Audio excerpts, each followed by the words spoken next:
네, 이번 여러분 성지 가실 때에 이 책을 가기 전에 좀 읽으실 수 있는 만큼 좀 읽으시면 제일 좋겠고요.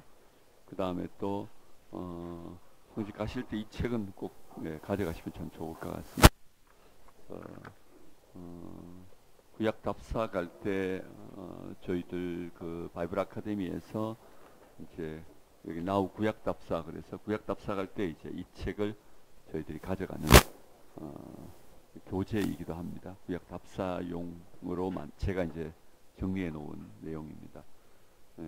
본문은 한 200페이지, 텍스트는 한 200페이지 정도 되고요.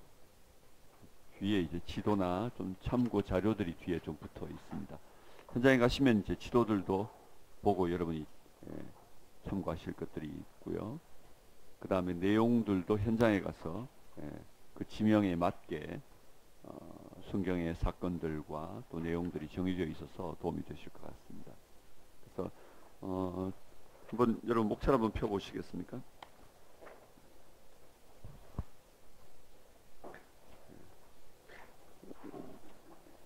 가시기 전까지 바쁘시더라도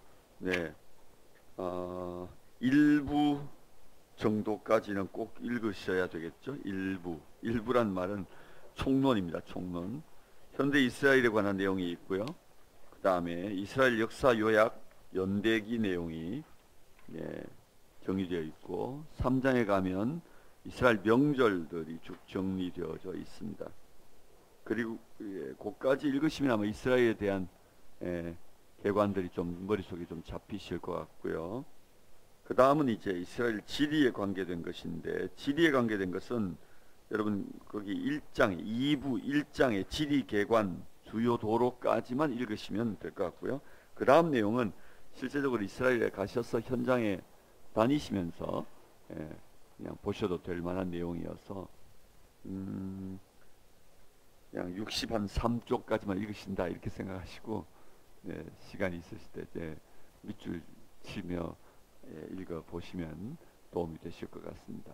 오늘은 뭐 인문학도 결국 이제 문사철인데 역사 이야기는 큰 흐름입니다. 그렇기 때문에 그 흐름 역사 안에 사상이 들어있고 또 그 안에 문학을 집어넣을 수 있으니까요. 성경 이야기를 집어넣으려면 또는 거기에 사상을 집어넣으려면 그 프레임이 중요하죠. 그래서 역사 이야기, 역사 이해는 굉장히 중요한 이해입니다. 그래서 오늘 제가 역사 개관들을 첫 번째 시간 제가 한번 다루고요. 그 다음 브레이크하고 난 다음에 제가 좀 영상을 이렇게 만들어 PPT로 이렇게 파워포인트로 만들어 놓은 자료가 있어서 그 자료 우리 여정을 따라서 쭉 한번 설명 다시 한번 드리고, 그리고 여행을 위해 필요한 것들 여러분들 위한 오리엔테이션 하는 시간을 뭐 짧게 한 10분 15분 정도 가지면 될 것 같습니다. 그래서 오늘 그렇게 제가 시간을 쓰도록 그렇게 하겠습니다. 가능하면 어렵지 않게 하겠습니다. 네, 이스라엘 역사 연대기를 한번 들여다보시면 좋겠습니다. 이스라엘에서는 기본적으로 다 아시고 계시니까요. 여러분 총론을 펴시면 이스라엘의 기본적 개관들이 들어있는 것들은 여러분들이 참고하시면 될 것 같습니다. 이스라엘은 신생 독립국 중에 하나이고 그 땅은 고작 그냥 우리나라의 강원도만한 땅이다 이 정도만 아시면 될 것 같습니다. 그러면 다른 건 대충 될 것 같고요. 인구는 뭐 약 한 500만 정도 된다더라 이 정도 그냥 그렇게 흘려가면서 정리해 두셔도 될 것 같습니다. 정치 체제는 여러분 아시죠? 우리는 민주주의인데 그쪽은 사회주의 제도를 가지고 있죠. 그래서 사회민주주의 제도를 가지고 있다 뭐 이런 정도 아셔도 도움이 될 것 같습니다. 교육과정은 조금 다릅니다. 현장 가면 뭐 설명을 또 다시 드릴 수 있겠지만은 우리나라는 6년 3년 해서 중등과정까지 9년이 있지 않습니까? 거기는 유치원 1년이 공교육으로 들어가 있습니다. 그래서 공교육까지 유치원 1년을 포함하면 8년이 되어집니다. 이게 초등학교, 중학교 과정을 포함한 내용이 되어지고요. 예. 그리고 거기다가 이제 고등학교 과정과 같은 4년이 거기에 더하여지고 대학 들어가기 전에 아이들 대부분이 병역 의무를 합니다. 예, 병역 의무를 다 끝내고 남자는 3년, 여자는 2년 모두 병역 의무를 다 끝내고 그리고 난 다음에 다시 대학에 입학하게 됩니다. 그래서 대학 들어가면 아이들이 전부 셋, 넷, 뭐 최소한 다섯, 작은 아이들이 셋, 넷이고요. 그냥 일반적으로 한 다섯, 여섯 이 정도 됩니다. 해외 세계 일주를 꼭 한 번씩 부모들이 하라고 권하기 때문에 세계를 꼭 한 바퀴 돌고 들어옵니다. 그래서 식은머리가 다 들었고요. 철이 다 들었어요. 철이 다 들어가지고 나라에 대한 국가관도 선명해지고 세계를 돌면서 자기 민족에 대한 이해들도 다시 하게 되어지고 그러면서 아이들이 생각도 바르고 그래서 우리가 뭐 그 6.1 전쟁 때 이야기들 많이 알지 않습니까? 미국에서 공부하던 아랍 아이는 어디로 도망갈까 하고 이스라엘 아이는 비행기 타고 고국으로 돌아간다 뭐 이런 이야기. 저희들 있을 때에도 제가 공부하고 있을 때에도 제가 걸프전 막 끝나고 들어갔고요. 92년에 들어갔는데 그 이후에 전쟁 그 비상 시국이 몇 번이나 있었습니다. 그렇게 있을 때마다 히브리 대학 안에 기숙사에 살던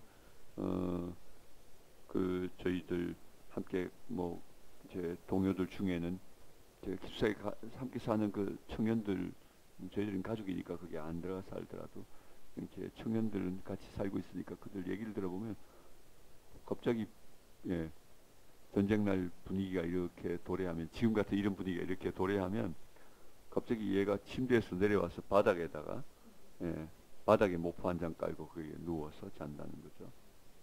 야 침대에서 올라와서 자지 이러니 아니 곧 야전으로 나가야 될지 모르니까 그러면서 바닥에 잔다는 거죠.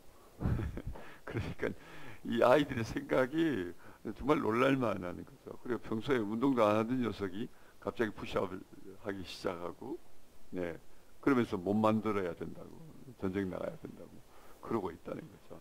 이제 정말 뭐 일당백이라고 해도 과언이 아닐 정도로 아이들의 눈빛부터 다른 것을 볼 수가 있습니다. 뭐 그런 것들이 아마도 교육 제도 안에 담겨져 있었고 또 대학에 들어올 때 이미 병역을 마치면서 들어오기 때문에 세계 여행도 하면서 병역을 마치고 들어오기 때문에 아이들이 그런 국가관을 가진 아이들이 되어지지 않을까 그런 생각을 해봅니다. 경제 체제는 뭐 사회주의 제도죠. 사회자본주의 체제이고요.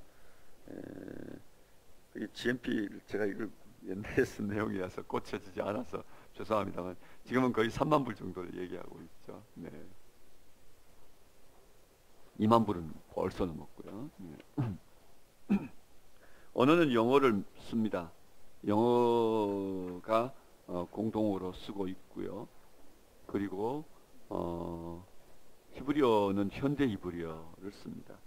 구약에 나와 있는 성서 히브리어는 실제적으로 이제 죽은 언어죠. 더 이상 쓸 수 없는 언어가 되었습니다. 성경 읽고 기도하는 데만 쓰고 있다가 다시 만들어졌습니다. 그래서 이스라엘 안에 우리나라처럼 명동거리가 하나 있는데요. 예루살렘에 가면 그 거리가 벤 예후다 거리입니다. 예후다는 유다죠, 유다. 그리고 벤은 아들이란 뜻이니까 유다의 아들, 뭐 이제 유다 지파의 후손인가 보죠. 근데 벤 예후다라고 하는 사람이 있습니다. 이 사람이 구약에 있는 성서 히브리어를 가지고 현대 히브리어를 만들었습니다. 예를 들면 뭐 아이스크림이란 단어 성경에 없지 않습니까? 그러면 눈이란 단어와 얼음이란 단어 이런 단어를 묶어가지고 그 어원을 찾아가지고 이렇게 하나로 묶어 단어를 만들다든지 뭐 이렇게 하면서 현대 히브리어를 만들었습니다. 그리고 이제 외래어를 많이 이제 쓰게 했죠. 그래서 현대 히브리어 안에는 파생되어진 단어들이 굉장히 이제 단어 수는 많아졌지만 그러나 실질적으로 문법은 성서 히브리어에 기초했기 때문에 굉장히 단순하고 간단합니다. 그래서 히브리어가 어렵다고들 많이 하지만 공부를 시작해 보면 사실은 눈 아래로 보고 들어가도 될 만한 이미 죽은 언어라서 이렇게 고정되어 있습니다. 그래서 성서 히브리어를 떼고 나면 현대 히브리어도 이제 그런 뿌리를 가지고 있기 때문에 쉽게 배울 수가 있어서 혹시 히브리어에 도전해보지 않으신 분들 같은 경우는 겁내지 마시고 도전하시면 금세 그냥 말랑말랑하게 손에 쥐실 수 있게 될 것 같습니다. 너 한다고 그렇게 막 얘기하냐? 뭐 이런 분위기가 이렇게 정적 가운데 흘러서 제가 얼른 고개를 떨고 왔습니다. 네.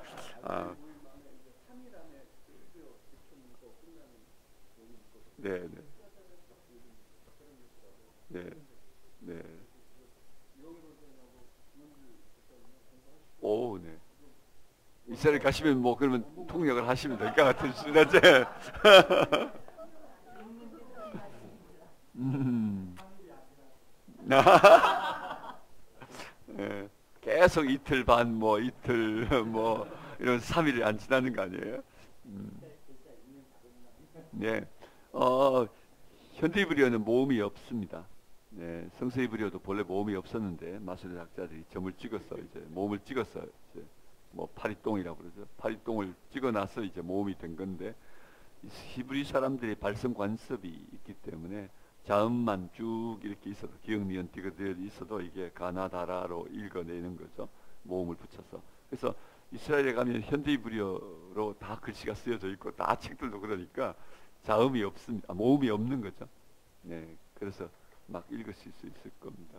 네, 어렵지 않게 읽으면 되는 겁니다. 네, 내 마음대로 그냥 내 발성 관습대로 그냥 읽으면 되는 겁니다. 네, 그래서 사실은 저는 사실 히브리어 구약 성경 안에 있는 히브리어를 읽을 때면 제가 많이 틀립니다. 그냥 단어 뜻을 이해 못하는 건 아니고 다 이해가 되는데 읽으면 그냥 이렇게 줄줄 읽어가지만 예, 어, 발음이 틀릴 때가 많습니다. 장모음, 단모음도 틀리고요. 그 거의 안 봅니다. 그냥 자음만 보고 읽지. 거기 모음을 여기 어디에 마켓에 집게 있는지 뭐 이런 거 전혀 상관하지 않고 그냥 읽습니다. 그렇기 때문에 너무 긴장하지 마시고 그냥 읽으시면 됩니다. 네, 읽히는데. 네, 뭐 그 얘기 긴 얘기는 아니고 기후는 이스라엘의 기후가 상당히 다양하게 있죠. 네, 해안에는 해안의 지중해니까 지중해성 기후가 있고요.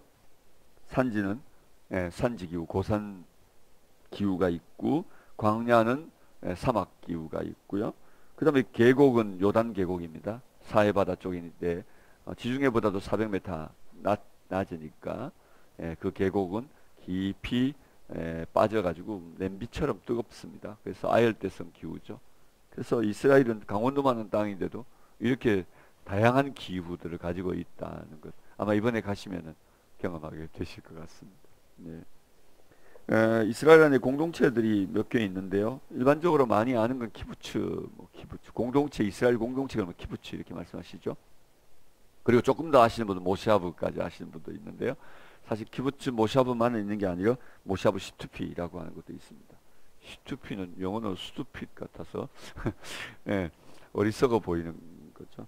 키부츠는 여러분 사회주의 체제 아래에 살던 사람들이 이스라엘로 와가지고 사회주의 체제를 갖춘 공동체를 만들었습니다. 이게 키부츠입니다. 주로 이제 동구권에서부터 사람들이 먼저 이스라엘 땅으로 건너왔기 때문에 키부츠가 먼저 시작이 됐고요. 그 다음에 이제 서구권 쪽에서 사람들이 오면서 서부 자본주의 체제를 가진 경제 체제를 가진 공동체를 필요로 했습니다. 그들이 사회주의 경제 체제의 키부츠 안으로 들어가서는 그들이 살 수가 없으니까 그래서 그들이 자본주의 경제 체제를 가지고 있는 공동체를 만들었습니다. 그게 모시아브입니다. 네. 그리고 난 다음에 키부츠에서 이탈이 많이 생깁니다. 역시 그렇겠죠. 네. 공산주의가 안 되는 것처럼. 그래서 키부츠에서 계속 줄어들어가고 이탈이 생기면서 모시아브는 사람 사는 곳에 인정머리 없다 이렇게 생각되는데 키부츠는 인정머리는 있는데 그냥 우리들이 함께 똑같이는 이건 별로 기분이 안 좋아 이렇게 된 거죠.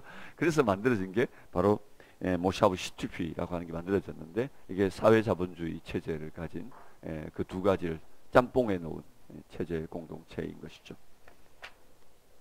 키부츠는 우리가 생각하는 것보다 큽니다.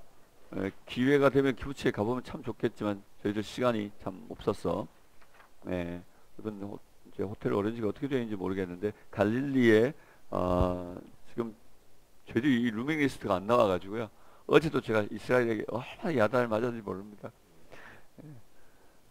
지금 이스라엘 시국이 어떤데 지금 방이 없는데 송사님 정말 대단하다면서 나 대단한 줄 이제 알았냐고 제가 그래가 막 큰 소리 쳐가면서 배짱을 내밀고 곧 기다려라 월요일날 오후면 내가 넘겨준다 걱정하지 말아라 이러면서 막 제가 배짱을 튕기면서 했는데 그래서 지금 방 잡는 일에 굉장히 어려움이 있는 상황입니다. 이 방이 우리가 대충 된다고 되는 게 아니고 이게 우리 이한희 목사님처럼 싱글이신데 가족이 아니면 이제 어느 분을 붙여드리면 좋을까요? 예를 들면 이제 이렇게 해서 아니면 싱글 방을 혼자 쓰셔야 되는 상황이 생기는 거죠. 이게 짝이 안 맞으면 아시죠? 남 목사님 안 가시면 문제가 생기는 거죠.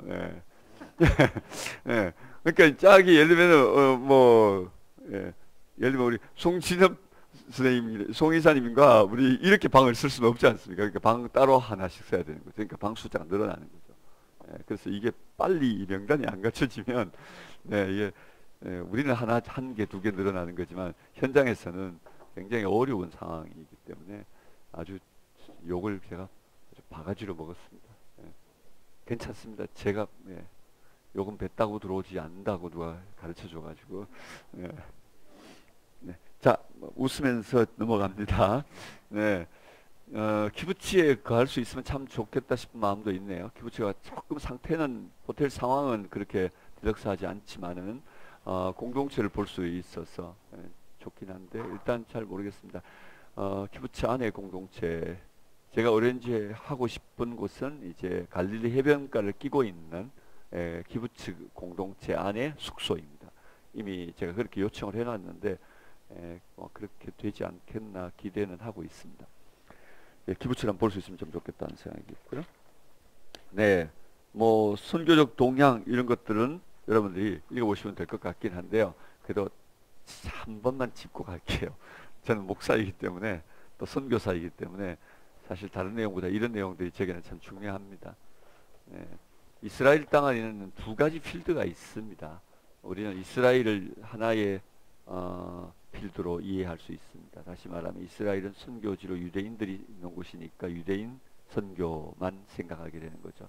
사실은 어떤 분은 그렇게 표현하던데요. 이스라엘 환자들 뭐 이렇게 표현할 정도로 정말 이스라엘에 대해 크레이지 어바웃 되어져 있는 분들이 많이 있는 것 같아요.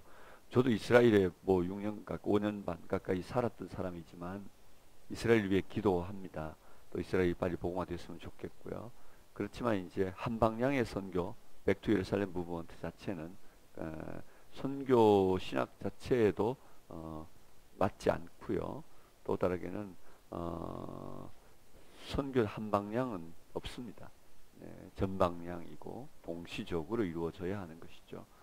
그렇기 때문에 백투 예루살렘 무브먼트 자체가 가지고 있는 그 신학 또는 그런 마음으로 이스라엘 위해 기도하고 있는 분들이 있다면 그분의 소명이라고 생각합니다. 그분의 소명. 우리 모두가 동일하게 다 취해야 될 신학이거나 또는 선교적 방향이 아니고 그분의 소명, 또 그 그룹의 소명, 그 교회의 소명일 수는 있겠지만 그러나 좀 다르게 이해해야 된다는 생각을 저는 가집니다.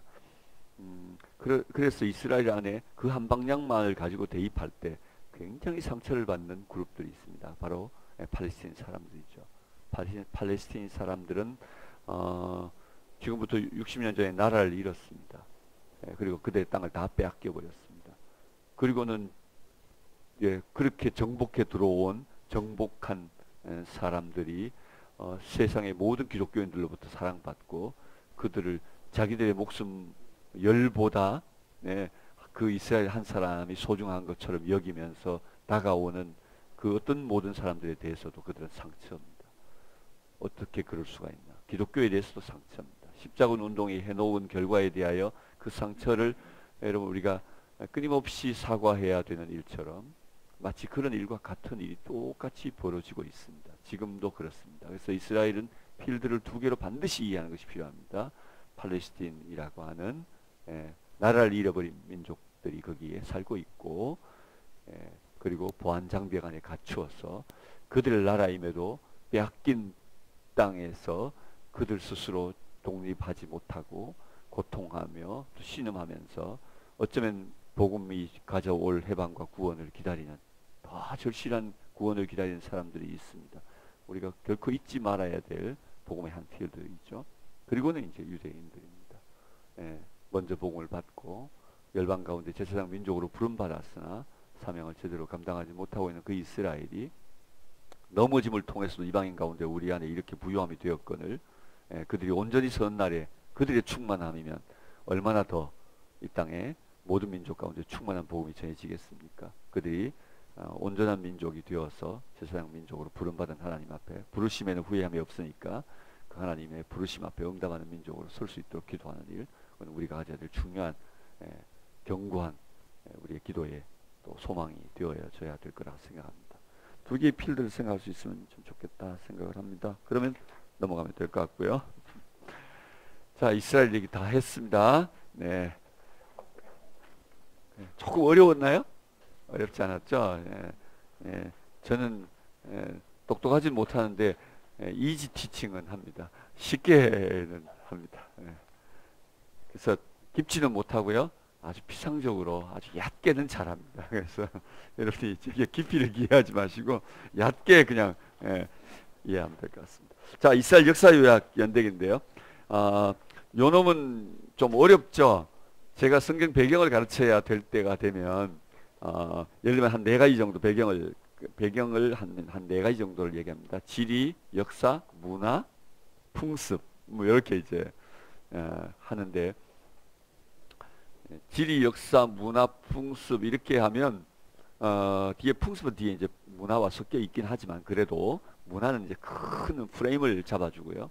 풍습은 주로 이제 풍물과 관계된 것들입니다. 식물, 동물, 뭐 이제 그들의 풍물에 관한 것들, 그런 것들을 이제 성경 시대에 관한 것들을 들려줍니다. 그런데 그렇게 4가지 할 때 가장 만만한 건 풍물, 풍습입니다. 제일 마지막에 있는 거. 그 안에 뭐 절기도 들어갈 수 있으니까 그런 것들이 제일 만만합니다.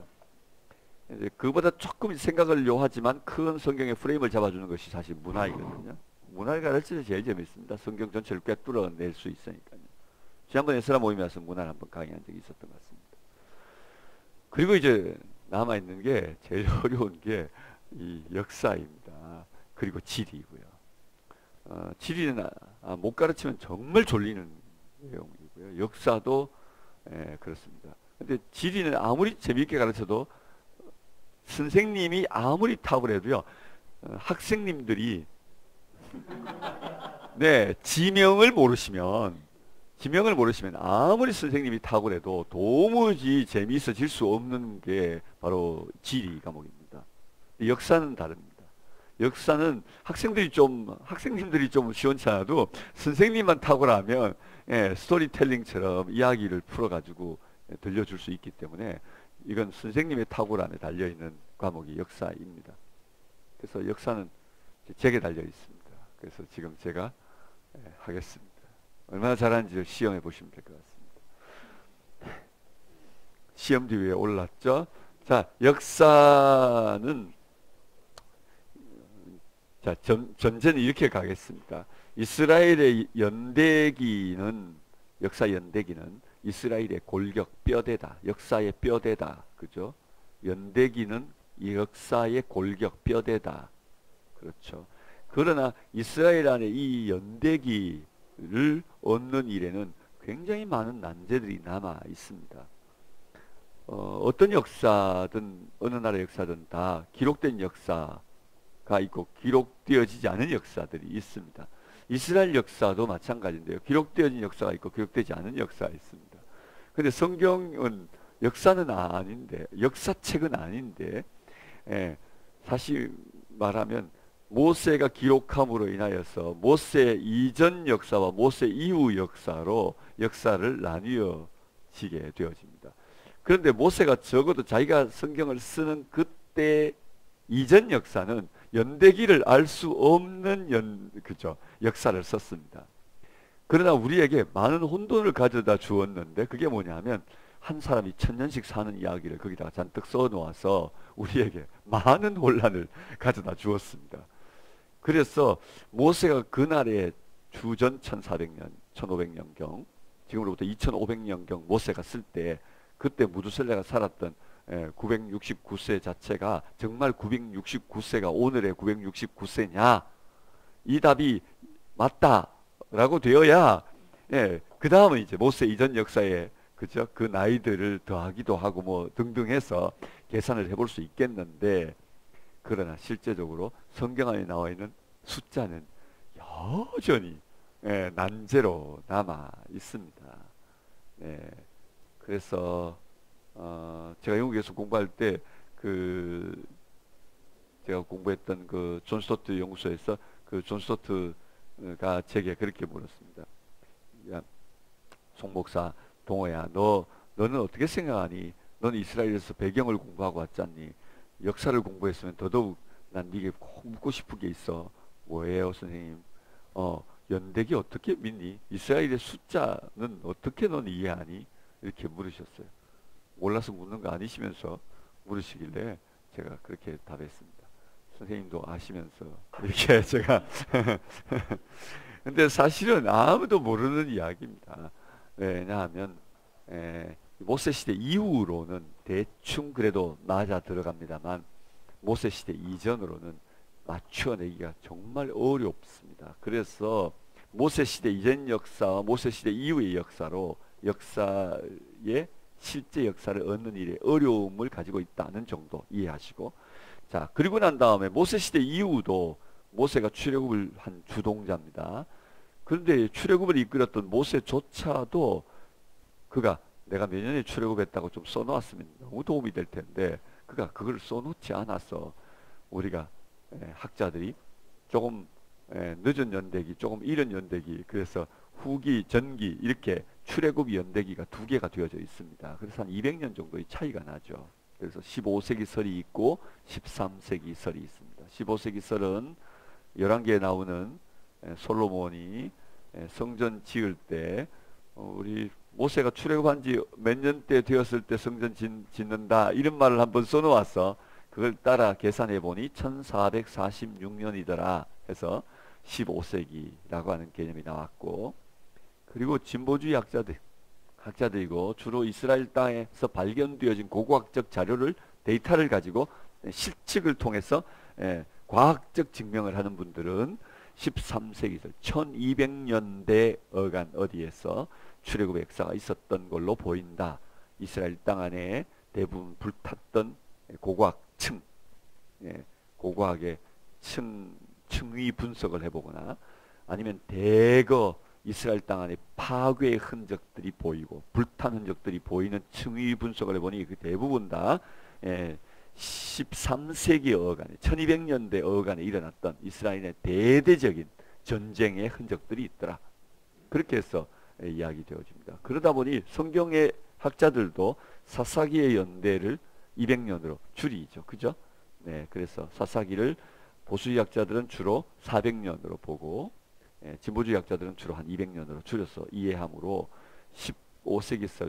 15세기설과 13세기설은 여전히 남아 있습니다. 그러니 적어도 이것도 합일이 안 되니까 또다시 밑으로 내려가면 출애굽 연대가 기록되어지는 일에 어려움이 있다. 그것도 합일이 안 돼서 뒤로 넘어가니까 그러면 어디쯤 가서 대충 맞냐 하면 솔로몬이 성전 짓는 이야기에서부터 맞춰가지고 다윗이 40년 통치한 걸로 두드려 보자. 그래서 그렇게 두드리니까 1010년이 다윗이 통치한 해가 됩니다. 다윗이 통치를 시작한 해.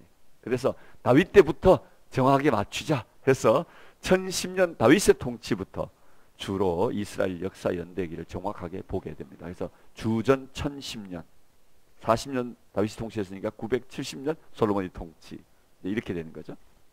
자, 그렇게 해서 쭉 내려옵니다. 그러는 과정 안에도 여러분 북쪽 이스라엘의 멸망 722년 721년 이런 내용이 있고요. 남쪽 유다 왕국의 멸망 586년 587년 이렇게 1년씩 연대기가 차이가 나는 것을 볼 수가 있습니다. 이것은 이집트 쪽의 연대기와 아수르 쪽의 연대기, 바벨론의 연대기가 그 나라 왕조의 연대기랑 이걸 서로 맞추어내면서 이스라엘 안의 역사와 이렇게 짜맞추다 보니까 한 해, 한 1년 정도의 차이가 조금 있습니다. 그래서 이스라엘 연대기는 정말로 절대 연대기를 얻기가 굉장히 힘든 역사를 가지고 있는 나라다는 사실을 알 수가 있습니다. 얘기가 조금 길었죠? 짧게 해도 되는 얘기를 조금 긴 거 한 것 같습니다.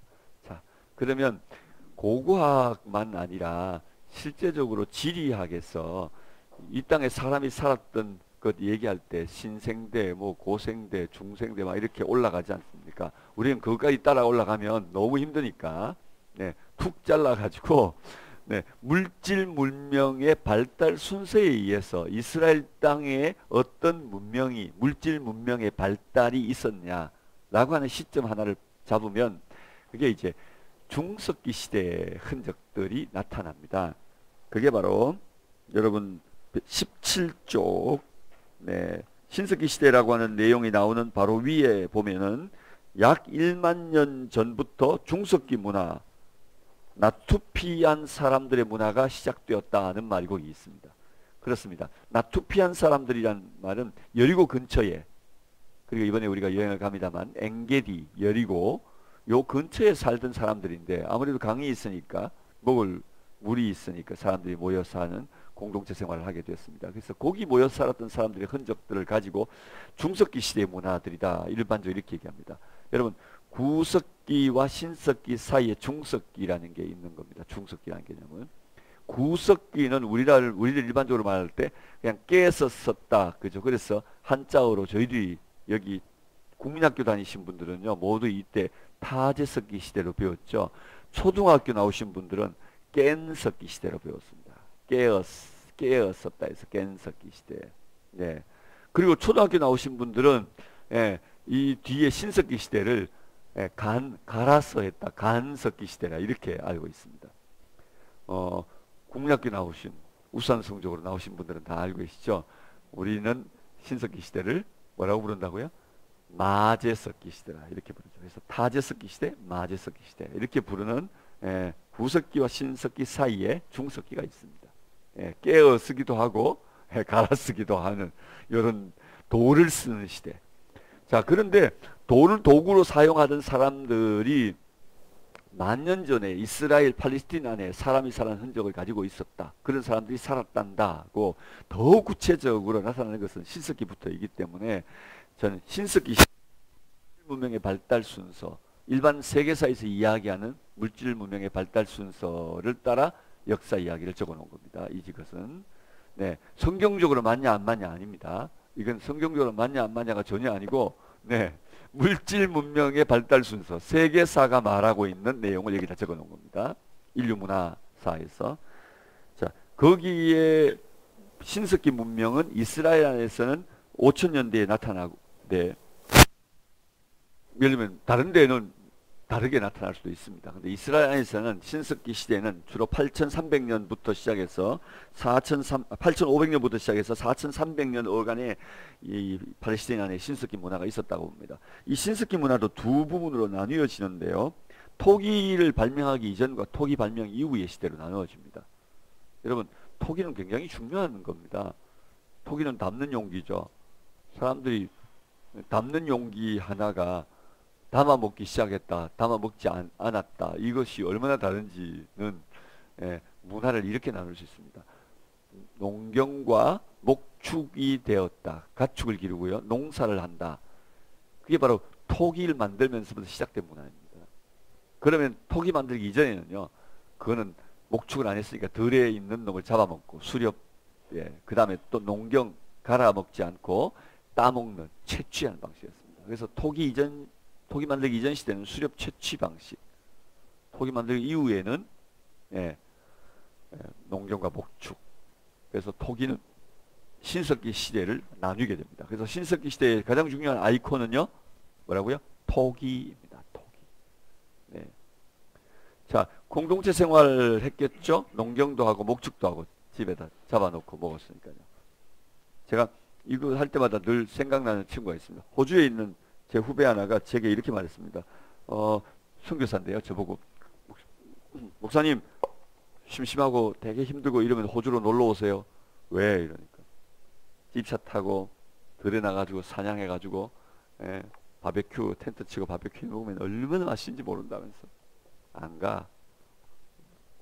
그게 엄청난 유혹인데 그것도 그 유혹 안 받냐고 저보고 막 그래요. 그래서 내가 유혹 안 받는 게 아니고 네가 유혹할 만한 얘기를 해야 내가 유혹을 받지.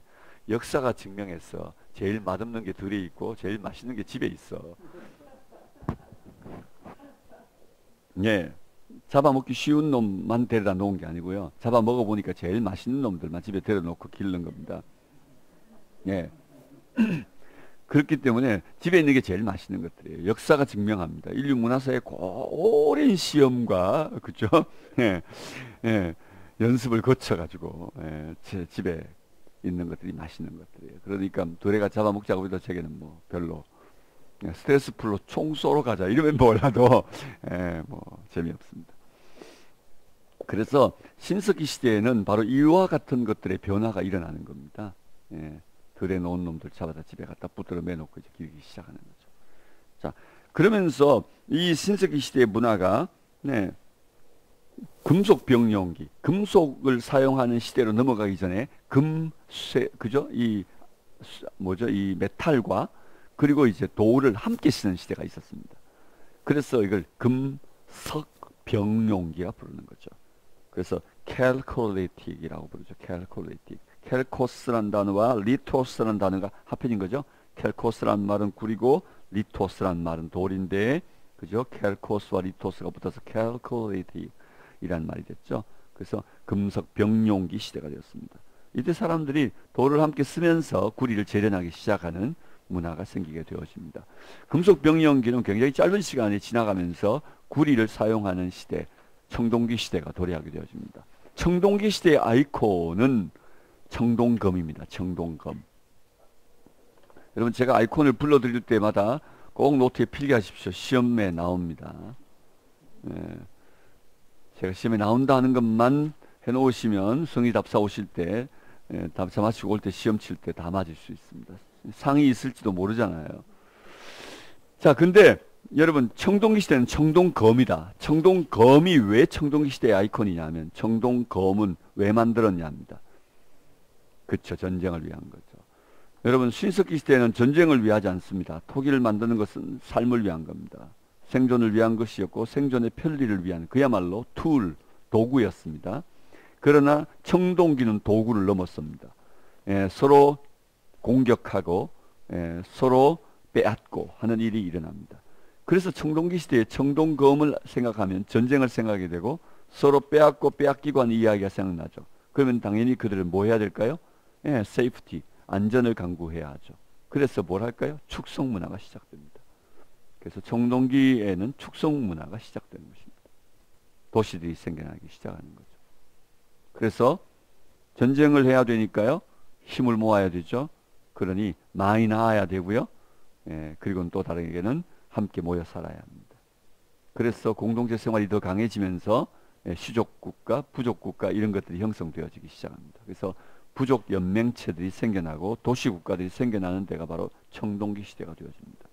그래서 여러분, 경주에 가시더라도 아니면 국립박물관에 가시더라도 청동기 시대를 지나갈 때 청동검을 지나치지 마시고 청동검 앞에서는 잠시 한 발 멈추어서 한번 생각하고 지나가셔야 합니다. 저 청동검이 족장의 손에 들려 있었을 텐데 저게 뭐에 쓰였을까? 단순히 폼이었을까? 얼마나 많은 사람을 죽이는 데 쓰였을 수도 있고, 그래서 그러니 청동검을 볼 때마다 색다른 생각이 필요로 합니다.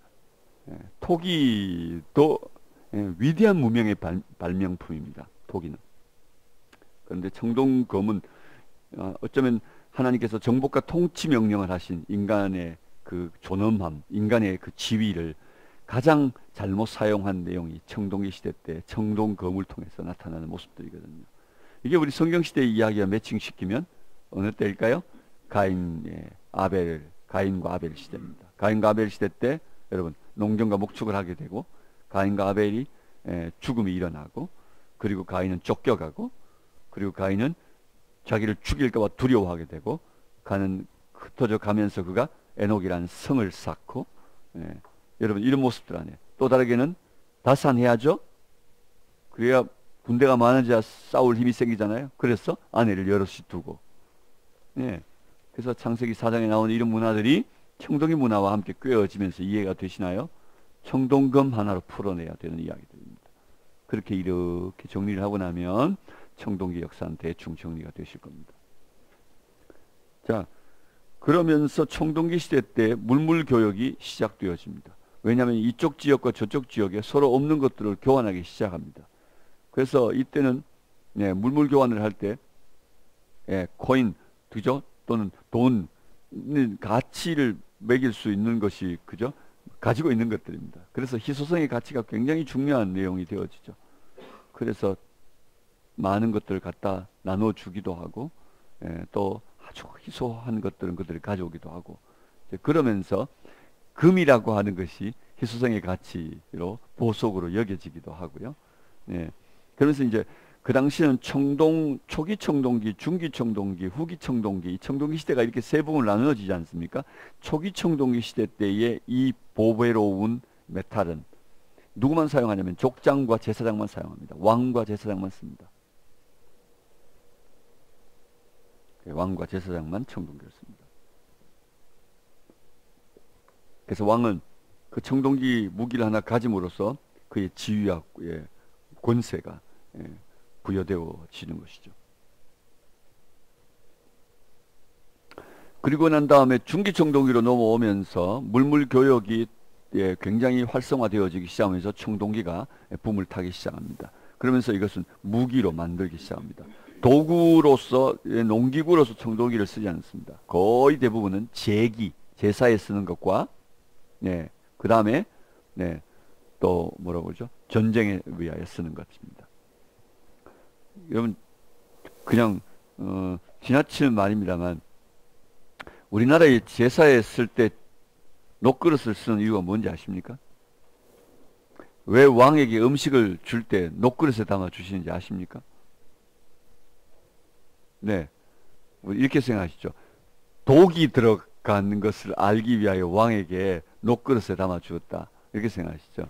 그건 오랜 이후에 실험의 과정을 통해서 발견되어진 내용이고요. 실제적으로 왕과 신에게 청동으로 제기 또는 왕에게 바치는 이런 청동기 문화에서부터 사실은 그것들이 비롯되어진 것입니다. 그래서 이제 그것이 아주 귀한, 사실 그보다 더 귀한 밥그릇 많은데요. 지금도 여전히 제기는, 네, 녹그릇에 드려야 된다고 생각하죠. 참, 보다 더 좋은 그릇, 크리스탈에 드리면 안 되나요? 네, 아주 유리에 이렇게 보울에 담아서 그렇게 해서 푸짐하게 이렇게 번쩍번쩍 이렇게 담아도 될 텐데, 은그릇도 있는데요. 금그릇도 있고, 네, 그런데 왜, 네, 그죠? 녹그릇을 쓰냐 말이죠. 네, 네, 그것들이 이제 청동기 시대 때 신에게 드리는 것, 왕에게 드리는 것으로 딱 구성되어 있다 보니까 이제 그런 것들이 이제 굳어진 문화였던 것이죠. 자, 중기청동기로 오면서 이 교역이 활성화되어지는 내용들이 있게 되고요. 사람들이 이주하기 시작합니다. 특별히 고대 근동에는 거대한 서부셈족이라고 불려지는 아람족 속의 대이동이 중기청동기 때 시작이 되어집니다. 그래서 서부셈계의 아모리족의 대이주, 이것과 더불어 우리는 아브라함의 이동도 함께 생각하게 되어집니다. 우리는 성경에서만 따로 떼어놓고 생각할 때 이 역사를 배제하고 성경 역사를 따로 떼어놓고 생각하면 아브라함만 유일하게 아무도 옮겨가지 않는 세상에서 그만 홀로 부름받아 어디로 이주하는, 그죠? 정처 없이 하는 사람으로만 여겨질 수 있습니다. 그렇지 않고요. 그 당시에 정처 없이 떠난 사람이 많았습니다. 이런저런 이유들로 많았습니다. 사로잡혀 가기도 하고요. 예, 또 다른 팔려가기도 하고, 또 다르게는 타지로 먹고 살기 위해 떠나야 하는, 혈혈단신으로 떠나는 사람도 많았고요. 여러 모습들이 있었습니다. 그런데 예, 이 서부셈계에 속하는 바로 이 아모리족들이 대거 이주하는 이주의 흔적들이 역사적으로 발견되어집니다. 왜 이주했을까? 사실 이유를 잘 모릅니다. 예, 이유를 잘 모릅니다. 그러나 우리는 단 하나 성경이 말해주고 있는 이유를 하나 발견하는데, 특별히 아브라함의 가족은 하나님의 부르심을 입었다고 말하고 있다는 것입니다. 그러므로 만약에 서부sem계에 많은 사람들이 이주해 가고 여러 가지 이유들로 이주해 가는 사람들이 있었다 할 때, 아브라함은 그들 중에 소명을 따라 옮겨가던 사람이었다는 사실을 보게 되는 것이죠. 오늘도 여러 가지 이유들로 여러분 외국으로 나가기도 하고, 또 다르게 고향을 떠나기도 하고, 그죠? 선교사가 되기도 하고, 뭐 여러 가지 이유들이 있는데 다 부름을 쫓아 사는 것이어야 하는 거죠. 그죠? 단순한 서바이벌을 위해서 옮겨다는 게 아니고, 부름을 쫓는 일이 얼마나 중요한지 아브라함의 이야기에서 우리가 보아야 되는 거죠. 자, 제가 조금 중기청동기를 툭 치고 지나갈게요. 이 중기청동기 시대 때 아브라함이 이 땅으로 이주해 들어옵니다. 그렇기 때문에 족장 시대가 이 중기청동기 시대와 매칭되어집니다. 아브라함이 이 땅으로 들어올 때 그가 잠시 머물렀던 중간에 정주했던 곳이 바로 하란이었던 곳이죠. 갈대아 우르에서 하란에 머물고 있다가 하란에서 다시 그가 들어올 때 가나안의 엄청난 정보들을 하란에서 그가 얻었을 것입니다. 왜냐하면 하란은 통로라고 하는 뜻을 가지고 있는 도시였고요. 통로. 그래서 메소포타미아 쪽에서 하란을 지나서 그리고는 바로 이 팔레스틴 쪽으로 내려올 수 있고, 팔레스틴 쪽에서 애굽 쪽에서 올라온다면 남쪽에서 북쪽으로 올라가서 반드시 하란을 통해 가지고 유브라데스를 타고 메소포타미아 쪽으로 내려갔기 때문에 하란을 통로라고 불렀던 것이죠. 그러니 오고 가는 모든 대상들, 교역이 이루어지는 굉장히 중요한 한 장소가 하란이었는데, 하란에 아브라함이 머물고 있으면서 오고 가는 많은 사람들로부터 그가 떠나야 할 땅이 있다면, 가야 할 곳이 있다면 그 땅에 대한 많은 인폼을 들었을 것입니다. 근데 그 인폼의 내용들은 상당히 이 아브라함에게 점점 그 땅을 향해 갈 수 없도록 만드는 아주 나쁜 뉴스들만 그에게 도달했을 거라 생각합니다. 그 이유 중에 하나는 이집트 쪽에서 당시 아브라함 당시에 발견되어진 저주 문서라는 게 있습니다. 사카라라고 하는 곳에서 발견되어졌는데요. 이 저주 문서는 제가 어릴 적에 그 저희 동네에 말이죠. 여러분 그런 거 보셨나요?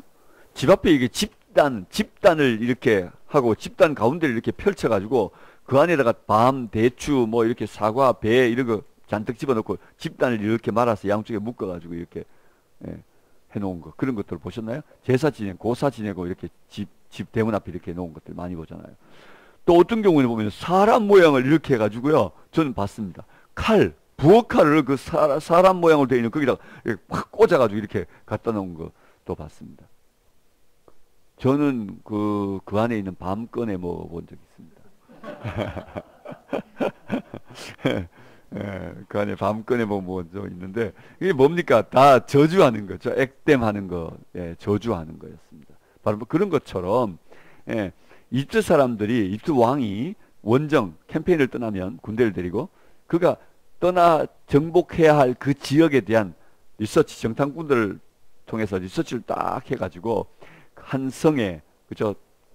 대장이 누군지, 몇 명이 사는지, 뭐 이런 리스트를 쫙 해서 성 이름과 더불어 족장의 이름 또는 왕의 이름을 다 써가지고 그것을 토기에 써가지고 저주를 합니다. 제사장에게 저주하라고 저주를 끝내면 그리고 이제 원정을 떠나는 거죠. 하나님이 네 손에 붙이셨다. 뭐 이제 이런 성경적 용어를 신탁을 듣게 되면 이제 전쟁을 떠납니다. 그래서 저주해 놓은 리스트는 그 땅의 현황을 자세히 알 수 있는 것이죠. 근데 두 개의 전기 저주 문서가 있고 사카라에서 발견된 후기 저주 문서가 있는데, 전기 저주 문서의 내용들을 보면 여러분 18쪽 제일 아래쪽에 써놓은 내용입니다. 제일 아래줄에 보면 첫 그룹은 토기의 조각 위에 약 20개의 도시 또는 지역 이름과 19쪽으로 가면 30개 이상의 통치자 이름이 등장하고 있다. 도시가 20개, 통치자가 30명. 그런데 그 통치자 중에는 한 도시에 말이죠, 3명 심지어 4명까지 통치자 이름이 등장하기도 한다는 겁니다. 그러니 이 말은 중앙 집권화가 아니죠. 그러나 후기 통치자, 후기 그 저주문서, 후기 그룹 저주문서 안에 보면은 가나안 땅에 64개의 도시가 등장하는데, 초기는 20개였는데 64개, 3배도 넘게 도시들이 더 많이 생겼습니다. 그리고는 각 도시에 한 명의 통치자가 등장한다는 겁니다. 그러면 아브라함이 들어올 때쯤 점점 도시가 많아지고 아브라함이 들어와서 어느 곳 한 평 땅도 그저 자기 것을 만들 수 없을 만큼 가나안 땅 안에 얼마나 많은 도시들이 들었었을지를 상상하게 됩니다. 강원도만한 땅입니다. 64개의 도시가 들었었다. 그러면 좋은 땅 다 차지합니다. 도시가 형성되는 4가지 조건이 있습니다. 첫 번째는요, 물이 있어야 합니다. 물이 있어야 도시가 형성되죠. 두 번째는요, 물은 샘 또는 뭐 강, 물이. 두 번째는 뭐가 필요할까요? 그쵸. 먹고 살아야 되니까, 예. 그쵸. 예. 농경지가 필요합니다. 예. 그 다음에 세 번째는, 예, 안전입니다. 안전. 세이프티가 확보되게 되죠. 그래서, 예, 주로 천연의 요새들 선택하고요. 천연의 요새가 아닌 경우에는 성을 만들게 되어진 거죠. 근데 네 번째 조건은 그 도시가 발전해 가는 과정 안에도 나타납니다만 도로가 형성될 수밖에 없습니다. 그 성을 중심으로. 그래서 네 번째는 도로라는 조건입니다. 그래서 도시가 형성되기 위해서 이 4가지 조건이 필요로 한데, 여러분 그렇다면 64개 도시가 있다면, 여러분 그러니 그 지역에 이런 4가지 조건을 모두 갖추고 있는 곳은 거의 대부분 다 차지해버렸다고 말할 수 있습니다. 그래서 어쩌면 아브라함은 들어가서 천막 치고 다녔는가 이렇게 생각될 수도 있을 만큼 말입니다. 네. 자, 그리고 난 다음에 중기청동기 후반기로 오면 여러분이 잘 아는 힉소스라고 하는 애굽에 내려간 이방 통치자들이 애굽 땅에 들어가서 애굽을 정복해서 애굽의 통치자 노릇을 합니다. 힉소스가 통치하는 시대가 중기청동기 시대입니다. 여러분 머릿속에 그림을 그리셔야 합니다. 중기청동기 시대, 청동기를 써는 때였구나. 힉소스가 애굽에 내려가서 통치하고 있었던 때구나. 애굽 함족이라고 말하는 애굽은 그때 그럼 뭐 했을까? 힘이 되게 약했나 보다 이렇게 생각하시면 됩니다. 실제로 애굽은 제2라고 하는 아주 힘이 취약해진 때를 맞았고, 힉소스는 그 약점을 치고 들어가서 그 땅을 차지했던 것입니다.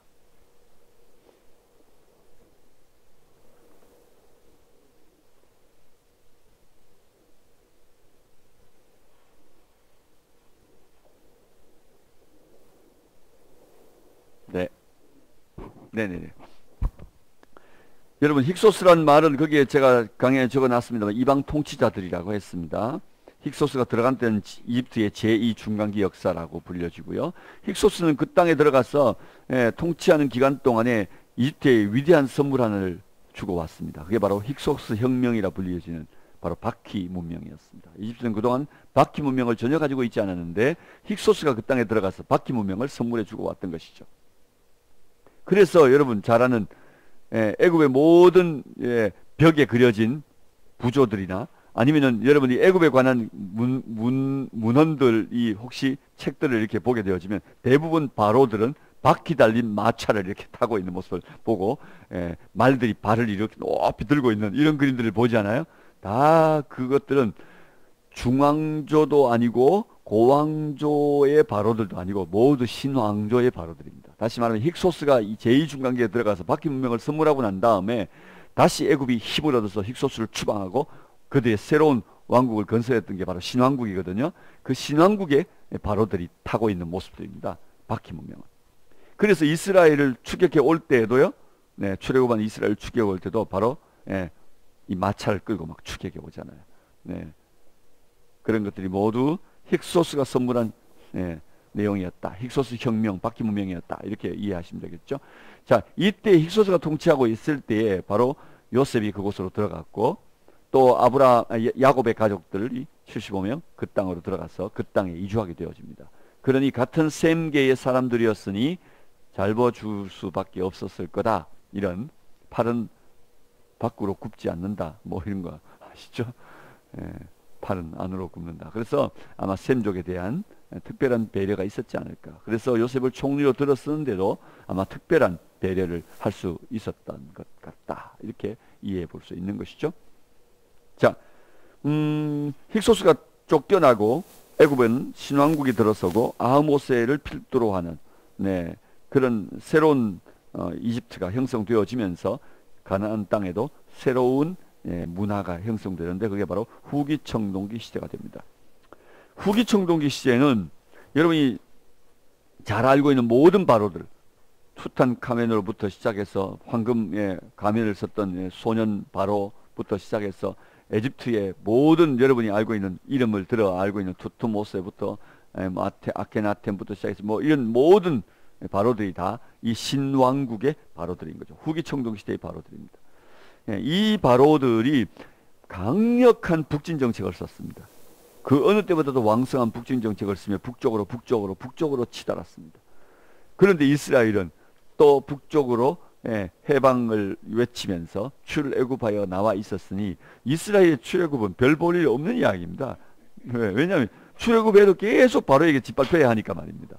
자, 그런데 여기서 우리가 중요한 키 하나를 얻을 수가 있는데 그게 뭐냐면 왜 하나님은 이스라엘이 이렇게 애굽에서 떠나오더라도 여전히 이스라엘에 떠나와 머물고 있는 가나안 땅에 애굽의 말바꿈에 짓밟히도록 만드셨을까? 이렇게 우리가 질문할 수밖에 없습니다.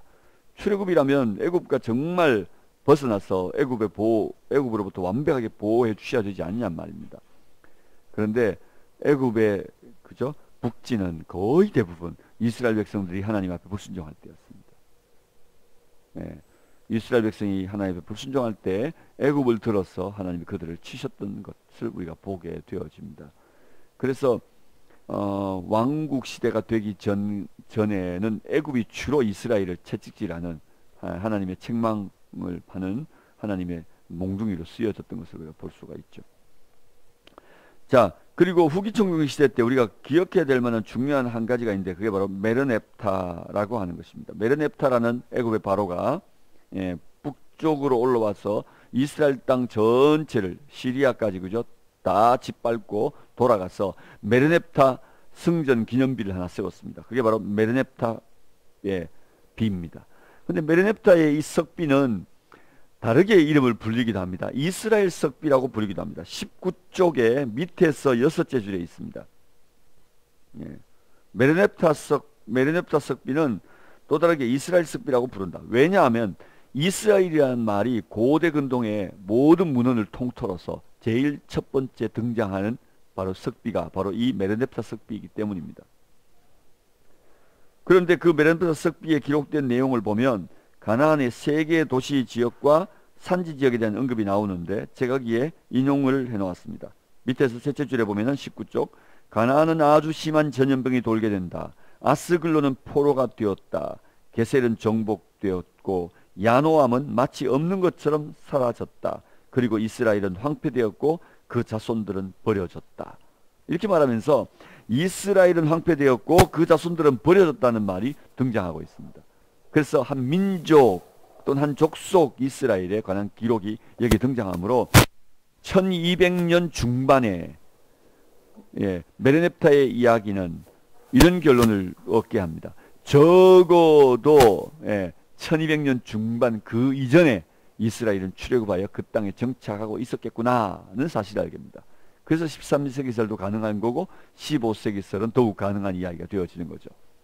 이 메르넵타 이야기를 가지고 증거하는 분들은 이스라엘은 산지에 있었고 아직도 정착하지 못한 것 같아 보이는데 왜냐하면 이 이스라엘이라는 단어를 쓸 때 이스라엘은 성을 가지고 있지 않는 여러분 그 이스라엘의 그 이집트의 문자 상형 문자 아시죠? 이집트의 상형 문자가 고유명사일 때 카투시라고 그럽니다. 이렇게 해가지고 요런 링 안에 이렇게 해가지고 이렇게 해서 요 안에 그림이 들어있거든요.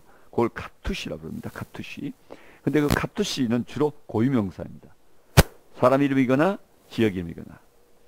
그래서 그 카투시 아마 이집트 같은 데 가시면은 티셔츠를 내 이름을 새기는 티셔츠 카투시로 된 티셔츠를 할 수도 있고 목걸이 같은 거 이런 것들도 수베니어로 만들어 볼 수도 있습니다. 자기 이름을 넣어서. 알파벳 따라 이제 카투시가 이렇게 그 새 뭐 이렇게 뱀 뭐 이런 거 아시죠? 그죠? 팔, 손 뭐 손 같은 뭐 이런 뭐 이런 식으로 해가지고 이제 그 이니셜이 있어서 그걸 따라서 이렇게 할 수 있습니다. 근데 그 카투시가 있는데 그 카투시 안에 이스라엘에 대한 것을 성으로 둘러져 있지 않습니다. 그래서 성이 없는 이스라엘이라는 것을 알 수 있습니다. 그래서 이 이스라엘이 아직도 정착을 못하고 있는 상황이었다는 것을 알게 됩니다. 그래서 주로 이 자료를 가지고 이야기하는 분들은 13세기서를 주로 지지하죠. 왜냐하면 15세기에 벌써 200년 전에 나간 사람들이 아직도 정착을 못하고 성이 없다? 그럴 수 있겠냐 이렇게 생각하는 거죠.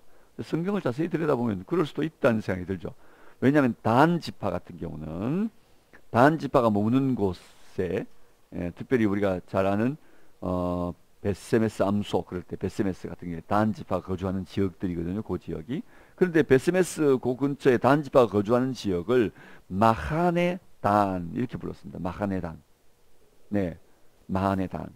근데 마하네 단이라 불렀는데 마하네라는 말은 여러분 마하나임이라고 들어보셨습니까? 네. 야곱의 이야기에 나오죠. 하나님의 군대. 그렇죠. 그래서 마하나임은 복수죠. 임. 그러니까 군대들. 그래서 하나님의 캠프이라는 뜻입니다. 하나님의 병영이라는 뜻이거든요. 마하네는 단수입니다. 그래서 마하네 단 지파의 병영, Camp of the Danites 이런 말입니다. 그래서 단 지파의 그냥 병영 이런 것입니다. 그러니까 성이 없고 그죠? 여전히 정착 못한 채 남아 있었던 사사기 끝무렵의 마지막 장에 그죠? 단 지파의 북쪽으로 이주하는 모습들을 보면 여전히 이스라엘 백성이 그렇게 살았던 건데 예, 충분히 15세기설의 변론도 할 수 있는 내용이 성경 안에 있음을 보게 되어지죠. 자, 이게 후기청동기 시대 때의 이스라엘 역사의 내용들이고 이때 이스라엘 백성들은 출애굽을 시작하게 되어집니다. 그죠? 네, 그래서 이스라엘 땅에 들어와서 잘 보십시오. 여전히 이스라엘의 문화는요 청동기 문화입니다. 그리고 팔레스타인 땅 안에도 청동기 문화가 전부입니다. 그런데 우리는 성경 안에서 이상한 정보를 들었습니다. 철기 문명을 가진 자들이 있다는 겁니다. 산지에도 있고 블레셋도 있고 도대체 이들이 뭐냐 이렇게 질문하게 되어집니다. 청동기 시대라며요. 이렇게 맞습니다. 청동기 시대이기 때문에 이스라엘은 이 철기 문명을 가진 자들 앞에 그렇게 부들부들 떨고 있는 것이죠. 하나님도 철기 문명을 가진 자들에게로 이스라엘을 이끌었다가는 전쟁을 보고 무서워 도망갈까봐 그 블레셋 사람 있는 곳으로 이끌지 않았다고 표현하는 거죠. 산에 가서 정탐한 자들이 철기 문명을 가지고 있는 것을 보고 와가지고는 모두 부들부들 떨면서 차라리 광야에서 죽는 게 낫다 이렇게 말하고 있는 걸 볼 수 있습니다. 철기는 그렇게 두려운 것이었죠. 자, 그 철기 어디서 왔을까? 산지 족속이 가지고 있는 철기들은 주로 히타이트 쪽에서 가지고 온 그저 터키 쪽에서부터 헷 족속이 이 철기 문명을 가지고 가나안 땅으로 들어와서 그것을 전래하면서 사람들이 가지게 된 철기 문명 같습니다. 그리고 또 다르게 해안에 있는 블레셋은 에게 연안 쪽에서 크레테 섬 거기도 철기가 나왔습니다. 크레테 섬 그 중심으로 하여 에게의 문명 그 문명이 일어난 그 지역에서부터 철기 문명을 가지고 이 이스라엘 땅으로 들어오는 블레셋 사람들. 그러다 보니 블레셋과 산지 족속들은 철기 문명을 가지고 있었던 거죠. 특별한 족속들은. 그러니 이스라엘은 어찌할 수 없는 상황에 놓여 정말 하나님의 도우심이 아니면 그 땅을 차지할 수 없는 민족이었음이 분명합니다. 그래서 철기를 가지고 있든 말든 하나님이 이스라엘 손에 붙이시니 하늘의 우박으로 때리시고 그죠? 하니 그들이 어찌 당해낼 수 있겠습니까? 그래서 그들은 결국은 크게 무너졌고 그리고 약속의 땅은 이스라엘 백성들의 손에 놓이게 되었고 이스라엘 백성은 그 땅에 들어가서 정착하게 되었던 것을 볼 수 있었습니다. 자, 여러분 여기까지 하고 쉬어야 합니다. 안 쉬면 저를 여러분이 혼내실 것 같아요. 욕을 막 하실 것 같아요. 네, 한 20분 정도 쉬겠습니다. 한 20분 정도 바짝 쉬겠습니다.